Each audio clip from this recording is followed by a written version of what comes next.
Once again back to JJPMS। आज हम देख लेंगे कि आज हमने देखा है कि डोनाल्ड ट्रंप ने डिफीट किया है जो बाइडन को। आखिर ये क्यों हुआ? क्योंकि आपको पता है जो बाइडन का मतलब एज हो गया है, फिर भी वो रेस से हट नहीं रहा है। वो बोलता है कि मैं अभी भी फिट हूँ। और डोनाल्ड ट्रंप उसका पूरा बेनिफिट लेते जा रहा है। और पूरा अभी जैसे अभी परसों जैसे असैसिनेशन अटेम्प्ट हुआ इसके ऊपर, ट्रम्प के ऊपर, उसके बाद तो पूरा उसके फेवर में पूरा वोट्स जा रहे हैं। And the votes are going against Biden.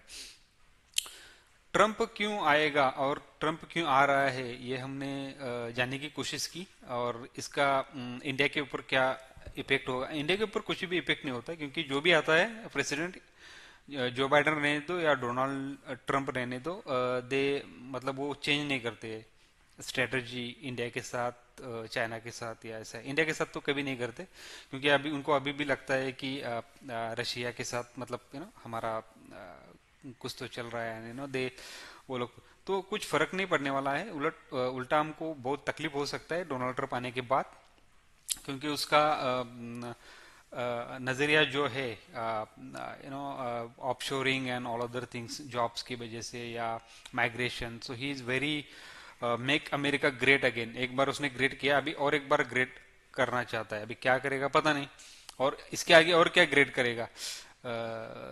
तुमको दुनिया ग्रेट करना चाहिए, अमेरिका ग्रेट करके क्या करोगे यार। वेल ठीक है, उनका मतलब पॉलिटिशियंस है, तो वो सब चलता रहता है, वो बोलना पड़ता है। ऊपर से वो एक बिल्डर है, तो उसको सब मतलब टैक्स बेनिफिट्स, टैक्स हेवंस उसने सब चोरी किया है and चलता रहता है वो उसको।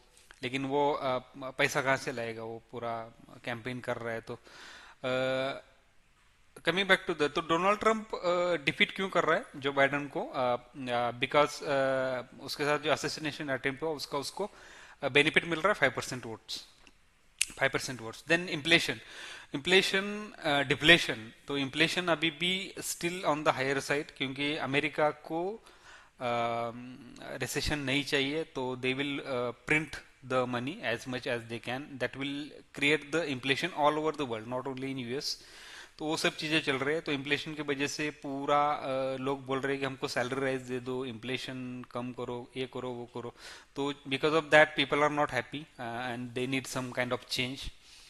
अभी चेंज लाके क्या फायदा है, नुकसान है, that I don't know. But लेकिन जितना जो बाइडन ने खर्चा किया है, डॉलर्स बाहर स्पेंड किए हैं, वो शायद से कम स्पेंड हो सकते हैं। लेकिन again America is trying to become the elephant in the room. तो वो सब चीजें हो रही है। उनको यूनिपोलर वर्ल्ड चाहिए, नॉट मल्टीपोलर वर्ल्ड नहीं चाहिए उनको। उनको चाहिए कि हम करे सो बात, हम जो बोलेंगे वही होगा, कायदा। तो ऐसा सब चीजें है।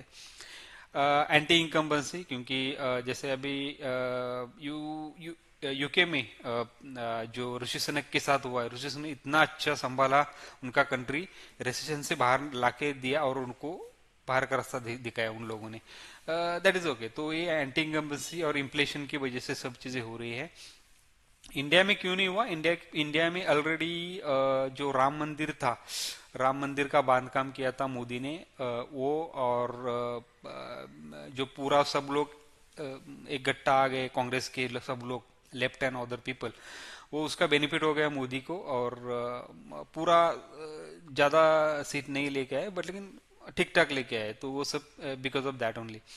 देन रशिया यूक्रेन जो कॉन्फ्लिक्ट है या इजराइल कॉन्फ्लिक्ट है, वो पूरा हम वो बाइडन फेल हो गया। इतना पैसा दिया उसने रशिया को, रशिया के साथ झगड़ा करने के लिए, वो सब उन्होंने पैसा फ्रॉड कर दिया यूक्रेन ने। इसराइल में भी वही, इसराइल उसका बोलता है कि मैं तुम्हारा कुछ नहीं सुनूंगा, मेरे को खाली वेपन्स दे दो, मैं उनको पूरा ऐसा करेगा। तो वो सब चीजें चल रही है। तो हमको ऐसा लगता है कि इंडिया के लिए तो ट्रम्प आएगा तो डिफिकल्टी है, बाइडेन आएगा या उसका पार्टी आएगा तो अच्छा है। लेकिन वैसा होगा नहीं, क्योंकि जैसे दिख रहा है अभी एग्जिट पोल्स तो ट्रम्प के फेवर में है। आता है तो देखते हैं, वो भी सन की आदमी है तो वो क्या करेगा पता नहीं। So let's see. इस चैनल में हमने वही बात किया है कि क्या होगा, यूएस इलेक्शन में, और होने के बाद और एक वीडियो बनाएंगे यार। ओके, ठीक है, थैंक यू।